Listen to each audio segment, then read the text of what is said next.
உனது கன்னத்தின் குழியினில் கட்டில் போட்டேனா, படுத்துக் கொள்ள விரும்பியதும் சிரித்தாய் நான் விழுந்தேன்.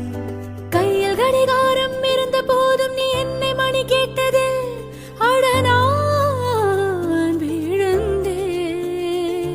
ஒரு வார்த்தை பேசாமல் புருவத்தை நீ தூக்கி ஒரு பார்வை பார்த்தாயே, அதில் தானே நான் விழுந்தேன்.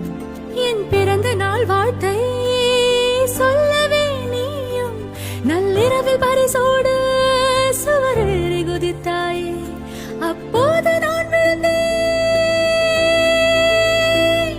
எப்போது நினைத்தாலும் எப்போது போல் தோன்றும் அன்பே.